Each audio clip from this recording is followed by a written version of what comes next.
अस्सलाम वालेकुम व्यूअर्स, कैसे हैं आप सब लोग। उम्मीद करता हूं सबों के बखैर व आफियत। नाज़रीन, आपने एक लफ्ज़ सुना होगा अक्सर मूवीज़ में भी, सीरियल किलर। सीरियल किलर तो आपने सुना है, लेकिन सीरियल रेपिस्ट का नाम आपने कभी सुना है? फैसलाबाद का ही एक इलाका है थाना बलोचनी, इसके अंदर एक सीरियल रेपिस्ट राजू नामी भी मौजूद था। उसको पुलिस ने पकड़ा, किस तरह से पकड़ा, क्या दहशत थी उसके इलाके में, ये तमाम तर सूरत हाल के हवाले से आपको आगाह करेंगे। लेकिन इसके साथ साथ आपको ये भी बताएंगे कि फैसलाबाद की FIA की जानब से एक हवाला हुंडी का भी केस पकड़ा गया है। केस बड़ा ज़बरदस्त है, कैसे उसकी रकूम जो है वो हवाला हुंडी के ज़रिए पाकिस्तान आ रही थी और हवाला हुंडी वाली रकम से वो क्या चीज़ें ख़रीद रहा था और पुलिस ने FIA की टीम ने उसे किस तरह से हिरासत में लिया, ये तमाम तर सूरत हाल आपके आगे रखेंगे, आपको इससे आगाह करेंगे। लेकिन इससे पहले अगर आपने हमारा चैनल सब्सक्राइब नहीं किया तो लाजमी तौर पे हमारे चैनल को सब्सक्राइब करें और वीडियो को लाइक एंड शेयर भी करें। तो आगे बढ़ते हैं जनाब। सबसे पहले बात करते हैं राजू की। नाम तो आपने ये राजू अक्सर मूवीज़ के अंदर भी सुना होगा, मोहल्ला कल्चर में भी बहुत सारे लोगों का राजू नाम होता है, लेकिन राजू बंदा इतनी दहशत वाला हो ये सुनने में आज तक नहीं आया। ये राजू जो था ये थाना बलोचनी के इलाका में रहता था और वहाँ पे जो कम सन बच्चे बच्चियाँ थे उनके साथ ज़्यादती करता था, रेपिस्ट था और एक आदी जिनसी मुजरम था। एक दो नहीं, कई केसेस के अंदर मुलव्वस था। ताड़ता था, देखता था, जो बच्चा या बच्ची उसे पसंद आती थी उठा के ले जाता था या किसी लालच के बहाने उसे बुला के उसके साथ ज़बरदस्ती जिनसी तशद्दुद करता था। और जिसके बाद जब वो अपने पेरेंट्स को जाके बताते थे तो वालिदैन को भी चुप करवाने के लिए क्या करता था वो कि असला ले जाता था और असले की नोक के ऊपर उनके वालिदैन को ज़दोकोब करता था। कहता था कि अगर किसी ने मेरे ख़िलाफ़ कानूनी कार्रवाई की तो इसका अंजाम उनकी पूरी फैमिली को भुगतना पड़ेगा। गोली मारने का ही कह सकता है ना। अगर कोई बंदा पिस्तौल की नोक के ऊपर या बंदूक की नोक के ऊपर किसी को हरासा कर रहा है तो इसका मतलब यही होता है कि अगर आप में से किसी ने जाके मेरे खिलाफ दरख्वास्त दी, FIR कटवाई या कोई भी आपने रिकॉर्ड मेडिकल ले के मेरे खिलाफ सबूत बनाए तो आपको गोली जो है वो मार दी जाएगी, जान से आप जाएंगे। अब थाना कल्चर में अगर देखा जाए तो ये चीज़ें काफ़ी इंपॉर्टेंट होती है कि सबूत जो है वो लाजमी तौर पर चाहिए होते हैं FIR करवाने के लिए या अदालत में इस चीज़ को साबित करने के लिए कि ये शख्स जो है वो मुलज़म है। और जिनसी तशद्दुद के बाद एक ख़ास जो होता है वो टाइम पीरियड होता है, उसके अंदर ही मेडिकल हो सकता है। अगर उसके दौरान मेडिकल नहीं करवाया जाता तो उसके बाद जब एक मखसूस टाइम के बाद मेडिकल करवाया जाएगा तो उसमें किसी किस्म के सबूत जो है वो नहीं मिलेंगे। अलबत्ता उस टाइम पीरियड तक ये शख्स जो है उनके वालिदैन को डराता था, धमकाता था, बंदूक की नोक पे, असले की नोक पे जो है उनको कहता था कि अगर आप में से किसी ने अपनी ज़ुबान खोली तो उसका नुकसान जो है उनको भुगतना पड़ेगा। अब इसी दौरान जो है वहाँ पे एक SHO अदील मुस्तफ़ा साहब, मैं लाजमी तौर पे उनका नाम लूँगा, बड़े दलेर और अच्छे SHO हैं क्योंकि उनकी जानब से इस केस को निपटाया गया और जो खौफ व हरास इलाके के अंदर फैलाया गया था राजू की जानब से उसे ख़त्म इन्हीं की जानब से किया गया। जब ये वहाँ पे तैनात होते हैं इलाके में बहुत सारी क्राइम की जो एक्टिविटीज़ होती हैं ना, SHO की बड़ी गहरी नज़र होती है और ग्रास रूट लेवल पे जाके वो चीज़ों को जज करता है और उसके पास बहुत सारी इन्फॉर्मेशन वहाँ आ रही होती है बहुत सारे सोर्सेज से। तो उसे पता चला कि ये शख्स जो है वो इलाके के अंदर मुतअद्दिद जिनसी कार्रवाइयों के अंदर जो है वो मुलव्वस है।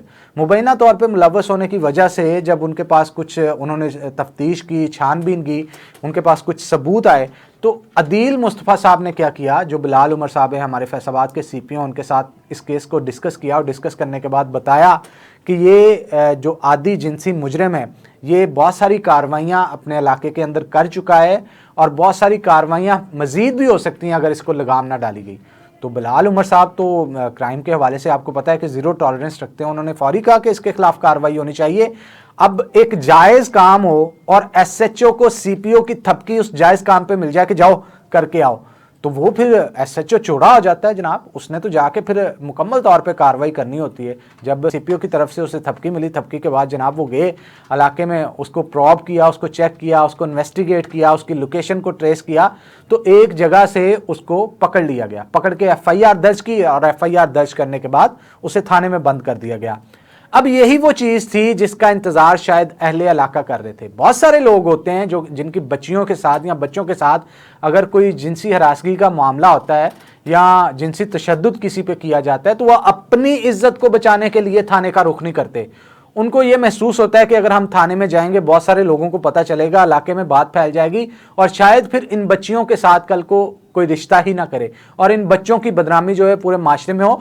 तो इस चीज से बचने के लिए भी बहुत सारे लोग होते हैं जो कि थाना कल्चर का रुख ही नहीं करते और थाने जाके एप्लीकेशन इन देते, मेडिकल करवाना तो दूर की बात होती है। और वो इलाका, वहां पे बहुत सारे गांव भी लगते हैं, तो इस चीज को भी मद्देनजर रखा जाता है। गांव कल्चर के अंदर इस चीज को खास तौर पे अपनी इज्जत को, इज्जत नफ्स को मजरू ना होने दिया जाए, इस चीज का बड़ा खास ख्याल रखा जाता है। अलबत्ता जब अदील मुस्तफा साहब की जानिब से कार्रवाई की गई, कार्रवाई करने के बाद जब उसे बंद किया गया तो अहले इलाका से एक दो नहीं कई मुतअद्दिद लोग आए, उन्होंने एप्लीकेशंस दी और इसके खिलाफ बताया उन्होंने कि जनाब हमारे साथ भी ये माजरा पेश आया, मेरे बच्चे के साथ भी पेश आया, मेरी बच्ची के साथ भी ये पेश आया।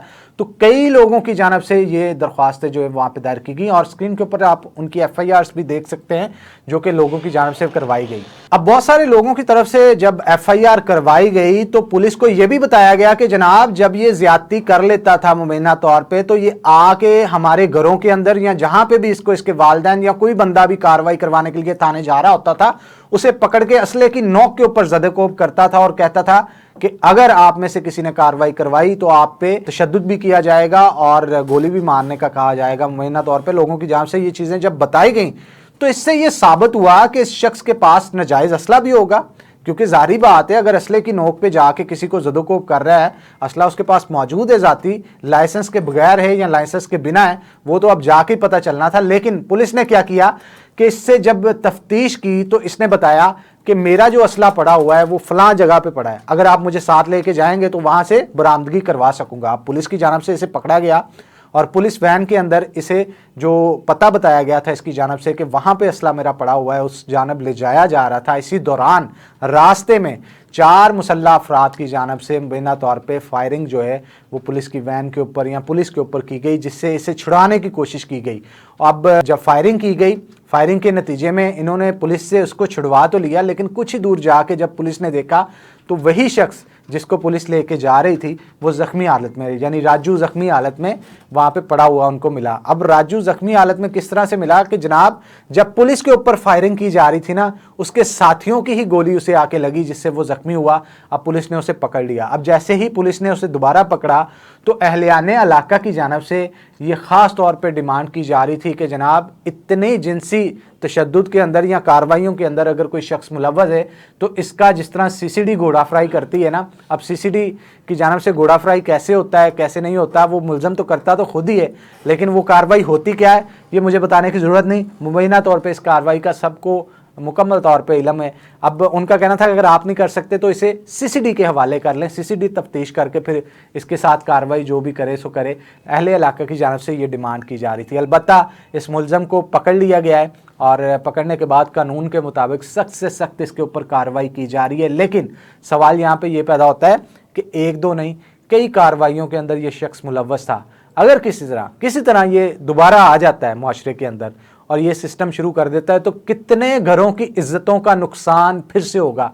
इसलिए जो भी कार्रवाई होनी चाहिए वो कानून के मुताबिक होनी चाहिए। अब कानून के मुताबिक क्या कानूनी कार्रवाई इसके खिलाफ होगी वो तो कानून के रखवाले ही देखेंगे। अलबत्ता हम इस चीज़ का एतमाद का इजहार जो है वो लोगों की जानिब से किया जा रहा है कि पुलिस जो है अब कार्रवाइयाँ अच्छी कर रही है और जुर्म जो है उसे रोकने के लिए काफ़ी कदम जो है वो पुलिस की जानिब से उठाए जा रहे हैं। तो आगे बढ़ते हैं जनाब। FIA की एक कार्रवाई है जिसके हवाले से हम आपके साथ डिस्कस करेंगे। मुल्ज़म है अल्लाह दित्ता।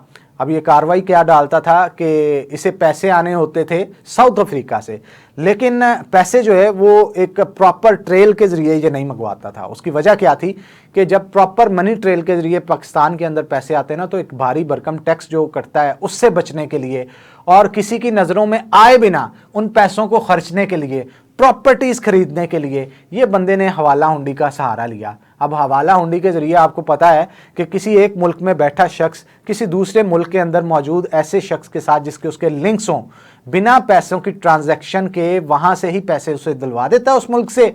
और उस बंदे का जिसने पाकिस्तान के अंदर मुल्ज़म अल्लाह दित्ता को पैसे दिए हैं उसका जो नेटवर्क था, उसका जो लिंक था जो साउथ अफ्रीका के अंदर मौजूद था, उसे वहाँ साउथ अफ्रीका के अंदर जो है वो पैसे फराम उनकी जानिब से कर दिए गए। अब ये शख्स के पास जैसे ही पैसे आ रहे थे तो इसने क्या किया जनाब, प्रॉपर्टीज़ धड़ाधड़ खरीदनी शुरू कर दी। अब जब प्रॉपर्टीज़ एक ख़ास हद से तजावुज़ की और पता चला ये लाखों रुपए खर्च कर रहा है कोई शख्स, इसका ज़रिया मुआश देखा जाए तो पता चला कि जनाब ये तो कोई काम खास करता ही नहीं, लाखों रुपए कहाँ से आ रहे हैं। अब FIA की टीम की जानब से इसे जब गिरफ्तार किया गया, गिरफ्तार करने के बाद तफ्तीश की गई। अब गिरफ्तार करने के बाद जो तफ्तीश की गई है वो जनाब मैं आपको बता दूं कि डिप्टी डायरेक्टर मोहम्मद हाशिम है, उनकी जानब से ये तफ्तीश की गई और जितनी भी कानूनी पैरवी इसकी करवाई गई वो अस्मा सादिया साहिबा हैं जो कि डायरेक्टर हैं लीगल अफेयर्स की FIA की, उनकी जानब से जो है वो ये सारी कार्रवाई की गई। और इनका जो FIR होने के बाद केस चला है वो केस जो है एडिशनल सेशन जज हैं FIA के अकबाल हरल साहब, उनकी अदालत में चला है। अब मामला ये पेश आया कि जब तफ्तीश की गई, उसका मोबाइल पकड़ा गया, प्रोबिंग की गई कि आखिर इसको पैसे आ कहाँ से रहे हैं, पता तो चले ये लाखों रुपए खर्च कर रहा है, प्रॉपर्टीज खरीद रहा है, ये पैसे सारे कहाँ से आ रहे हैं। तो पता चला कि जनाब पाकिस्तान से ही इसे किसी ना किसी जगह से पैसे आते थे और ये पैसे हवाला हुंडी के नेटवर्क से आते थे। अब जब हवाला हुंडी के नेटवर्क को उन्होंने प्रोब किया कि हवाला हुंडी वालों को कहाँ से पैसे आ रहे हैं तो पता चला कि जनाब साउथ अफ्रीका से ये पैसे आते थे। ये तमाम नेटवर्क के ऊपर कड़ी नज़र रखी गई और कड़ी नज़र रखने के बाद एक FIR दर्ज की जाती है और FIR दर्ज करने के बाद इसका केस जो है वो ख़ास तौर पे अकबाल हरल साहब जो एडिशनल सेशन जज हैं उनके अदालत के अंदर चलता है। और जब केस इनका चला तो सबूत भी सामने लाए गए और सबूत अदालत के सामने जब जैसे ही रखे गए तो कुछ तरीके पढ़ने के बाद जज साहब ने तकरीबन 2 साल की कैद जो है इस शख्स को सुनाई और 50,000 रुपये जुर्माना जो है उनको देना पड़ेगा। अगर जुर्माना नहीं देंगे तो मजीद इनकी साल की इनकी जो जुर्माने के मुताबिक इनकी सज़ा होगी इसको एक्सटेंड कर दिया जाएगा। अब ये मैसेज है उन तमाम लोगों के लिए जो कि हवाला हुंडी के ज़रिए पाकिस्तान से बैरून मुल्क अपनी रकूम को ट्रांसफ़र करते हैं और बहुत सारे लोग हवाला हुंडी के जरिए दूसरे मुल्कों से पाकिस्तान के अंदर रकूम को ट्रांसफ़र करते हैं। तो जनाब अगर आप इसको जुर्म नहीं समझते और हल्के में रह रहे हैं तो FIA की टीमें जो हैं वो इस वक्त बड़ी मुतहरक हैं और ज़ीरो टॉलरेंस है जनाब, ज़ीरो टॉलरेंस है मनी लॉन्ड्रिंग के ऊपर। अगर कोई शख्स पकड़ा जाता है, जितनी रकम पकड़ी जाएगी, जितना बड़ा उसका जुर्म होगा उसके मुताबिक उसको सज़ा दी जाएगी। इसलिए जो भी शख्स इस वक्त मुझे सुन रहे हैं और हवाला हुंडी के ज़रिए रकूम का ट्रांसफ़र करते हैं तो वो अपनी खैर मनाएं क्योंकि अब जदीद तरीके के ज़रिए और नई टेक्नोलॉजी के साथ जो है FIA की टीम वर्किंग करते हुए ऐसे बहुत सारे नेटवर्क्स को पकड़ रही है। और अगर कोई शख्स आपको इसकी तनबीह भी करता है कि ये करना चाहिए, इसमें कोई ऐसी ख़ास बात नहीं है, तो किसी भी गैर कानूनी काम के अंदर मुलविस ना हो। तो मज़ीद खबरें लेके भी आपकी खदमत में फिर से हाजिर होंगे, लेकिन तब तक के लिए दें हमें इजाज़त। अल्लाह हाफिज़।